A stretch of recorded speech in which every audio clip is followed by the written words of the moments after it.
Kindly give a big hand clap, please. ఇది పేరు చాలా ఎక్కువగా వినపడతా ఉంది. నేను ఇన్విటేషన్ కార్డ్ చూడలేదు, కానీ ఈరోజు నా సబ్జెక్ట్ కూడా డేవిడ్ గురించే. బట్ ఇక్కడికి వచ్చిన తర్వాత నేను చూసినప్పుడు మీరు ఏదైతే ఇన్విటేషన్ కార్డు మీద వేసిన వర్స్ ఏదైతే ఉందో, నేను లోపలికి వచ్చినప్పుడు చూశాను. That was exactly what I was going to speak this morning. So దేవుడు ఎందుకు ఆ తలంపు కుటుంబీకులకి ఇచ్చాడో, అలానే ఉదయకాల సమయంలో ఆ తలంపునే నేను ధ్యానాంశముగా కొన్ని విషయాలు మనం ఆలోచించడానికి ప్రయత్నం చేద్దాం. దావీదు యొక్క జీవితం అనేటువంటిది చాలా విభిన్నమైనటువంటి జీవితం. నేను అంటాను, it's a combination of faith and fear. దావీదు జీవితంలో ఎంత విశ్వాసం మనం ఒక పక్కన చూస్తామో, ఇంకో పక్కన అంతే భయం ఆయనను వెంటాడటం అనేటువంటిది మనం చూస్తాం. దావీదు యొక్క జీవితంలో ఒక పక్కన ఎంత బలము అనేటువంటిది మనం చూస్తామో, ఇంకో పక్కన దావీదు యొక్క జీవితంలో ఆ బలహీనత కూడా కనపడతా ఉంటుంది. అయితే ఇటువంటి వ్యక్తిని దేవుడు ఏ రకంగా ఆయన లేపుకున్నాడు, ఆ కుటుంబాన్ని ఏ రకంగా దీవించాడు, ఉదయకాల సమయంలో చేరినటువంటి మన జీవితాలు కూడా, మన కుటుంబాలు కూడా దేవుడు ఆ రకంగా దీవించాలని కొన్ని ప్రిన్సిపల్స్ని మీకు తెలియచేయటానికి నేను ఇష్టపడతా ఉంటున్నాను. అయితే ఒక విషయం దయచేసి గమనించండి. దేవుడు గృహం కొరకు కుటుంబాన్ని ఇవ్వలేదు, కుటుంబం కొరకు గృహాన్ని ఇచ్చాడు. నాకు తెలుసు పొద్దున అందరూ కూడా గృహం గురించి మాట్లాడుతున్నట్టున్నారు. నా మాట మీకు అర్థమవుతున్న, గృహం గురించి కంగారు పడమాకండి. దానికంటే విలువైంది కుటుంబం. Because God has given the house for the family. దేవుని ప్రణాళిక ఇంటికి లేదు, దేవుని ప్రణాళిక కుటుంబానికి ఉంది. దేవుడు ఇంటిని ఈవిగా ఇచ్చాడు, అంతవరకే. కానీ దేవుడు ఆశీర్వదించేది కుటుంబాన్ని. సో దేవుడు మనకిచ్చినటువంటి ఇళ్లను బట్టి, వాటిని బట్టి మనం ప్రభువుని స్తుతించవచ్చు, కానీ అంతకంటే ప్రాముఖ్యంగా ఉదయకాల సమయంలో కుటుంబాన్ని బట్టి మనము ఆలోచించాల్సినటువంటి అవసరం ఉంది. ఎందుకు ఈ మాట అంటున్నానంటే, దావీదు యొక్క జీవితంలో ద టైమ్ హ్యాస్ కమ్. యాక్చువల్గా వాళ్ళు రాసినటువంటి వర్స్ 7వ అధ్యాయంలో 29వ వచనంలో ఉంది. దాని కాంటెక్స్ట్ ఎక్కడ ప్రారంభమవుతుందంటే 5వ అధ్యాయంలో ప్రారంభమవుతుంది. కానీ అది కూడా నేను చెప్పబోటలేదు. కానీ 7వ అధ్యాయం ప్రారంభంలో ఒక మాట రాయబడి ఉంటుంది. దేవుడు ఎప్పుడు దావీదుతో ఆయన మాట్లాడాడు అనేటువంటిది కనుక గమనిస్తే, యెహోవా నలుదిక్కల నుండి అతని శత్రువుల మీద అతనికి విజయం ఇచ్చి అతనికి నెమ్మది కలుగజేసిన తర్వాత, 5వ అధ్యాయంలో కనుక మనం గమనిస్తే దావీదుని 12 గోత్రాల మీద రాజు చేయటం అనేటువంటి జరుగుద్ది. సో దేవుడు దావీదుని ఆయన గొర్రెల కాపరిగా తీసుకొని, దేవుడు దావీదుని హెచ్చించి 12 గోత్రాల మీద రాజుని చేసిన తర్వాత, దావీదుకి ఒక అద్భుతమైనటువంటి ఆలోచన వచ్చింది. ఏంటి ఆలోచన? నేను దేవుని మందిరం కట్టాలి. చెప్పండి, ఉదయకాల సమయంలో ఒకవేళ దేవుని మందిరం కట్టాలి అన్నటువంటి ఆలోచన, is it a noble idea or not? కనుక ఆ మాట అనుంటే పక్కన వాళ్ళు ఏమంటారు? పాపం నాతాను కూడా అదే అన్నాడు. దావీదు ఎప్పుడైతే నేను దేవుని మందిరం కడదాం అనుకుంటున్నాను అనగానే, నాతాను కూడా దావీదు నీ ఇష్టం, నువ్వు వెళ్ళి గో హెడ్ అంటాడు. ఆ రాత్రే ప్రభు మాట్లాడతాడు, నాతాను నేను నీకు చెప్పానా దావీదు చెప్పమని? నేను ఎవడు చెప్పమన్నాడు? ఒక ప్రవక్తగా నువ్వు నీ మాటను చెప్పడానుకున్నావా, దేవుని మాటను చెప్పడానుకున్నావా? Be careful. ఎవరి మాట చెప్పాలి? దేవుని మాట చెప్పాలి అని దేవుడు దావీదుతో అంటాడు. దావీదు, నువ్వు మందిరం కట్టిన తర్వాత ముందు నేను నీ కుటుంబాన్ని కడదాం అనుకుంటున్నాను అన్నాడు. That was what God has exactly spoke. David, you want to build a house for me, but I want to build a house for you. అంటే మన జీవితంలో మనం గమనించుకోవాల్సింది, మన యాస్పిరేషన్స్, మన గోల్స్, మన ప్లాన్స్ ఎంత ఉన్నతమైనవిగా అయినప్పటికీ కూడా they have floss in them.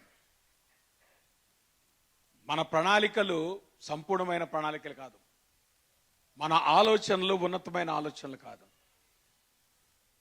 అంటే మన జీవితంలో ఎంత పెద్ద ప్రణాళిక చేసినప్పటికీ కూడా you need to understand there is definitely flaw and sin in those plans. అందుకనే దావీదు లాంటి వాడు ఆయన మందిరాన్ని కట్టడానికి వేసినటువంటి ఉన్నతమైన ప్రణాళికను కూడా దేవుడు కాదన్నాడు. ఉదయకాల సమయంలో ఒక ప్రశ్న, దేవుని మందిరం కట్టడం గొప్పదా, కుటుంబం కట్టడం గొప్పదా? ఎవరు మాట్లాడలేదు. చెప్ప నాకు తెలుసు కదా, దావీదు బ్యాచ్ అంతా దేవుని మందిరం అంటారు. రైట్, దావీదు బ్యాచ్ అంతా ఏమంటారు? దేవుని మందిరం. కానీ దేవుడు ఏమన్నాడు? ముందు దావీదు నీ కుటుంబాన్ని నేను కట్టాలన్నాడు. ఎందుకంటే దేవుడు దావీదు కుటుంబాన్ని ఎట్లాగా ఏర్పరచుకొని ఆయన ఆశీర్వదించాలనుకుంటున్నాడో ఈ 7వ అధ్యాయంలో దేవుడు మాట్లాడతాడు దావీదుతో. ఇక్కడ మనం కనుక గమనిస్తే దేవుడు 3 విషయాలు దావీదు కుటుంబం గురించి మాట్లాడాడు. నువ్వు నా మందిరం కట్టక్కర్లేదు, కానీ నేను నీ కుటుంబాన్ని కడతాను. ఎట్లా కడతానో తెలుసా? There are 3 things I want to do in your family. 12వ వచనం అంటాడు, నీ దినములు సంపూర్ణములగునప్పుడు నీవు నీ పితరులతో కూడా నిద్రించిన తరువాత నీ గర్భంలో నుండి వచ్చిన నీ సంతతిని హెచ్చించి రాజ్యమును అతనికి స్థిరపరిచెదను. దేవుడు చేసేటువంటి మొట్టమొదటి పని ఏంటంటే, దావీదు నువ్వు మందిరాన్ని కట్టడానికి కుదరదు, కానీ నీ కొడుకు కడతాడు మందిరం.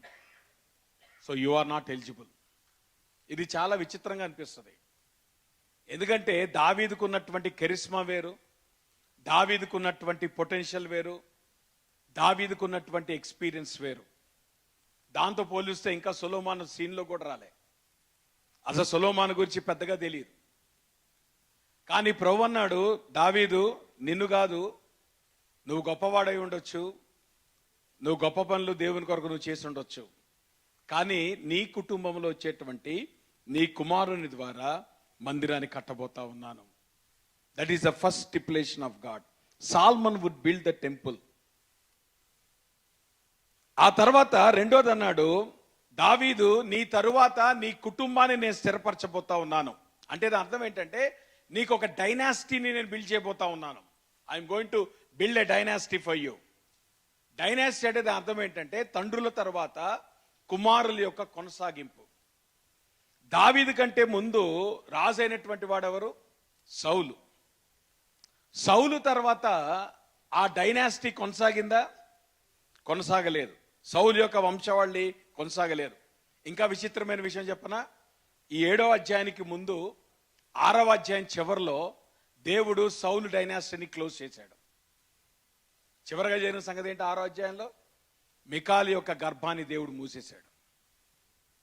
అంటే దాని అర్థం ఏంటంటే, ఇంకా దావీదుకి సౌలు ద్వారా ఆ యొక్క డైనాసిటీ రాబోటం లేదు, సౌలు యొక్క కుటుంబం కొనసాగపోవటం లేదు. ఇప్పుడు దేవుడు ఏం చేయబోతున్నాడు? దావీదు యొక్క కుటుంబాన్ని కొనసాగించబోతా ఉన్నాడు. That's what God has said. అందుకనే 6వ అధ్యాయంలో దేవుడు అక్కడ ఎప్పుడైతే ఆ మికాల్ యొక్క గర్భాన్ని మూసేశాడో, 7వ అధ్యాయంలో ప్రభువు అన్నాడు, నలుదిక్కుల నుండి దావీదు కలిగినటువంటి శత్రువులను దేవుడు ఏం చేశాడు? విజయం ఇచ్చాడు. అంటే the last enemy to be conquered was none other than Michal, the daughter of Saul. అది చాలా విచిత్రంగా ఉంటుంది. దేవుని ప్రణాళికలు చాలా డిఫరెంట్గా ఉంటాయి. దేవుడు సౌలు కుటుంబానికి ఫుల్ స్టాప్ పెట్టి దేవుడు ఏం చేశాడు? దావీదు కుటుంబాన్ని లేపాడు. సరే పోనీ దావీదు కుటుంబంలో దేవుడు ఎవరిని ఏర్పరచుకున్నాడు? బెత్షెబాని ఏర్పరచుకున్నాడు. అసలు బెత్షెబా ఇంకా సీన్లో కూడా రాలే. సొలొమోను ఎవరి కుమారుడు కాబోతున్నాడు? మరి ఇప్పుడు బెత్షెబాని గనక మికాల్ని గనక కంపేర్ చేస్తే వీళ్ళిద్దరిలో ఎవరు గ్రేట్ అనుకుంటాం మనం? అందుకనే జాగ్రత్తగా గమనించండి. దావీదు విషయంలో దావీదు ఈ విషయం ఎప్పుడైతే ప్రభువు మాట్లాడటం విన్నాడో, అంటే ఒక రకంగా చెప్పాలంటే 11వ అధ్యాయంలో జరిగేటువంటి సంఘటన కంటే ముందుగానే దేవుడు 7వ అధ్యాయంలో దావీదుకు వాగ్దానం ఇచ్చాడు. అసలు ఇంకా సొలొమోన్ సీన్లోకి రాకముందే దేవుడికి భవిష్యత్తు తెలుసు కనుక దేవుడు దావీదు కుటుంబాన్ని ఎట్లా కొనసాగించబోతున్నాడో దేవుడు చెప్తున్నాడు. అందుకనే దావీదు అద్భుతంగా దేవుని యొక్క ప్రణాళికను గ్రహించినప్పుడు ఆయన ప్రభుని స్తుతిస్తాడు. ఏమంటాడు? దావీదు రాజు 18వ వచనంలో ఉంటది, లోపల ప్రవేశించి యెహోవా సన్నిధిని కూర్చుండి ఈలాగు మనవి చేశాను. అంటే చాలా లీజర్గా ప్రభు దగ్గర కూర్చొని, ఆయన హడావిడిగా రాలే. He wanted to spend time with God. దేవుణ్ణి ఆరాధించడానికి ఆ సమయాన్ని స్పెండ్ చేస్తున్నాడు. నా ప్రభువా యెహోవా, ఇంతగా నీవు నన్ను హెచ్చించుటకు నేనెంతటి వాడను, నా కుటుంబము ఏ పాటిది. మీరు గనక దావీదు యొక్క బ్యాక్గ్రౌండ్ గమనిస్తే, దావీదు 8 మంది అన్నదమ్ముల్లో చివరగటటువంటి వాడు. సమూయేలు ఆ యొక్క జెస్సీ కుమారులను అభిషేకించడానికి వచ్చినప్పుడు కనీసం దావీదు యొక్క ప్రస్తావన కూడా రాలేదు తండ్రికి. మొట్టమొదటి వాడిని పంపించాడు, ఎందుకంటే ఇతను ఆల్రెడీ సౌలు ఆర్మీలో పనిచేస్తున్నాడు. 7 మంది వెళ్ళిపోయిన తర్వాత కూడా ఇంకా సమూయేలుకి అర్థం కావట్లే, ఇంకా ఎవరైనా ఉన్నారంటే అప్పుడు తండ్రి గుర్తుకొచ్చింది, చివరాకుడు ఎవడో దావీదు మిగిలిపోయాడు. అంటే ఒక రకంగా చెప్పాలంటే ఫ్యామిలీలో దావీదుకి సిగ్నిఫికెన్స్ లేదు. He was the 8th man in the family. పోనీ దావీదు ఒకవేళ తాను గొలియాతును చంపడానికి వెళ్ళినప్పుడు అన్నాడు, నీకేం పనిరా ఇక్కడికి రావడానికి అన్నాడు. ఇంటి దగ్గర గొర్రెలు కాసుకోకుండా ఎక్కడ ఎందుకు వచ్చావు? సో అన్నలు ఏం చేశారు? దావీదుని చిన్న చూపు చూశారు. నేను యుద్ధానికి వెళ్తానంటే సౌలు అంటాడు, నీవు బాలుడువయ్యా, నీకు ఇంకా చేత కాదంటాడు. అంటే దావీదు యొక్క జీవితం కనుక మీరు గమనిస్తే, it started from insignificance and it grew to dominant significance. అందుకే దావీదు అంటున్నాడు, దేవా నా కుటుంబాన్ని నువ్వు జ్ఞాపకం చేసుకోవటానికి నేను ఏ పార్టీ వాడను. కారణం ఏంటో తెలుసా? దేవుడు దావీదుకి ఇచ్చినటువంటి గొప్ప ఆధిక్యత ఏంటంటే, ఒకటి, దేవుడు దావీదు యొక్క డైనాసిటీని కొనసాగించాడు. రెండోది, దావీదు యొక్క కుమారుని చేత అద్భుతమైనటువంటి మందిరాన్ని కట్టించాడు. మూడోది గనక మనం గమనిస్తే, దావీదు సంతతి ద్వారా యేసు ప్రభువుని తీసుకొచ్చాడు. ఈరోజు యేసు ప్రభువారు మెస్సయ్య అనేటువంటి టైటిల్ దేని బట్టి వస్తుందంటే దావీదు కుమారుని బట్టి. అందుకే మీరు గమనిస్తే మత్తయి సువార్త 1వ అధ్యాయంలో ఎట్లా ప్రారంభమవుతుంది? అబ్రహాము కుమారుడగు దావీదు కుమారుడగు యేసుక్రీస్తు యొక్క వంశావళి. దాని అర్థం ఏంటంటే మత్తయి యేసు ప్రభువారిని మెస్సయ్యగా ప్రెజెంట్ చేస్తున్నాడు. ఆ మెస్సయ్యగా ప్రెజెంట్ చేస్తున్నప్పుడు ఆయన ఇచ్చినటువంటి టైటిల్ ఏంటంటే ద సన్ ఆఫ్ డేవిడ్. అంటే దావీదు కుమారుడు అనేటువంటి టైటిల్ అది యేసు ప్రభు యొక్క మెస్సానిక్ షిప్ చూపిస్తా ఉంది. అంత మాత్రమే కాదు, భవిష్యత్తులో ప్రభు 2వ రాకడలో వచ్చినప్పుడు ఆయన యెరూషలేములో దావీదు సింహాసనం మీద నుండి యేసు ప్రభువారు 1000 ఏళ్లు పరిపాలన చేయబోతా ఉంటున్నాడు. So in eternity Jesus Christ is called as Messiah, who is none other than the son of David. అందుకే దావీదుకి మతిపోయింది, ప్రభా నేను ఎంతటి వాడను, నా కుటుంబం ఏ పాటిది. ఆ మాటకు వస్తే ఇంకా సొలొమోను ఉనికిలోకి రాకుండా ముందే దేవుడు అన్నాడు, ఇది దావీదు నేను చేయబోతా ఉన్నాను. అమ్మా, ఉదయకాల సమయంలో జాగ్రత్తగా గమనించండి. మనందరి జీవితాల్లో దేవుడు మనకిచ్చిన ఉన్నతమైన పరిచర్య మందిరాలు కట్టం కాదు, ముందు కుటుంబాలు కట్టబడాలి. మందిరాలు కట్టండి నేను కాదన్నా, నేను కూడా మందిరాలు కడుతున్నాను. But that is not my primary calling. దావీదు యొక్క కాలింగ్ ని దేవుడు ఇక్కడ చూపిస్తా ఉన్నాడు. అందుకనే దావీదు ఎంత ఉన్నతమైనటువంటి ప్రణాళిక వేసినప్పటికీ కూడా ఆ ప్రణాళికలో దేవుడు ఆయన ఫ్లాని చూస్తున్నాడు. No David, this is not my plan. ఇప్పుడు నేను నీ కుటుంబాన్ని నేను ఎట్లా చేయబోతున్నానో చూడు. అంటే ఒక రంగం చెప్పాలంటే ఒక సంగతి గమనించండి. ఉదయకాల సమయంలో నో మ్యాటర్ మనందరి జీవితాల్లో మనకి గోల్స్ ఉన్నాయి, మనకి యాస్పిరేషన్స్ ఉన్నాయి, మనకి ప్లాన్స్ ఉన్నాయి. మన పట్ల మనకు ఉద్దేశాలు ఉన్నాయి, మన కుటుంబాల పట్ల మనకు ఉద్దేశాలు ఉన్నాయి, మన పిల్లల పట్ల మనకు ఉద్దేశాలు ఉన్నాయి.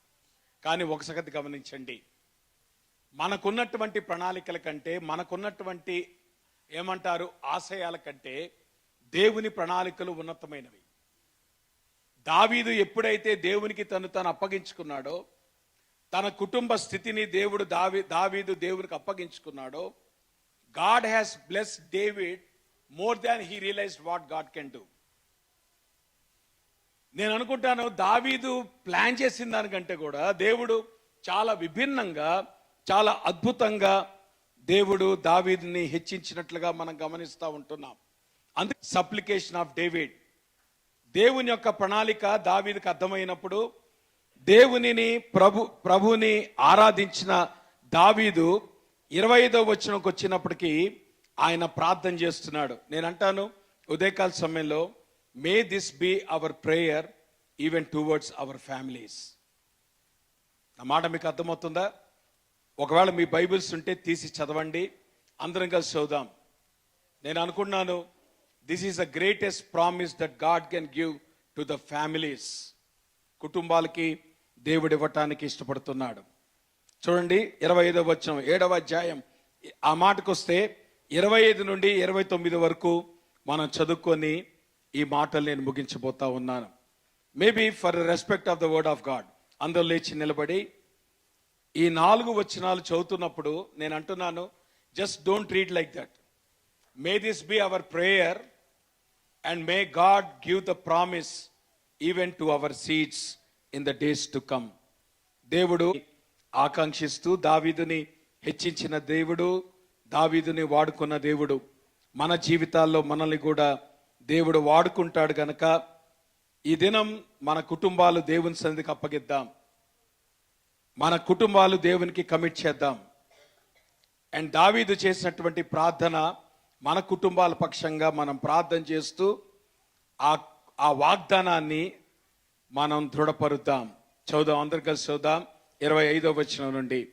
దేవా యెహోవా, నీ దాసునగు నన్ను గూర్చియు నా కుటుంబమును గూర్చియు నీవు సెలవిచ్చిన మాట ఎన్నటెన్నటికి నిలిచినట్లు దృఢపరచి, సైన్యములకు అధిపతికి యెహోవా ఇశ్రాయేలుకు దేవుడివై ఉన్నాడను మాట చేత నీ నామమునకు శాశ్వత మహిమ కలుగునట్లును, నీ దాసుడైన నా కుటుంబము నీ సన్నిధిని స్థిరపరచబడినట్లు నీవు సెలవిచ్చిన మాట నెరవేర్చుము.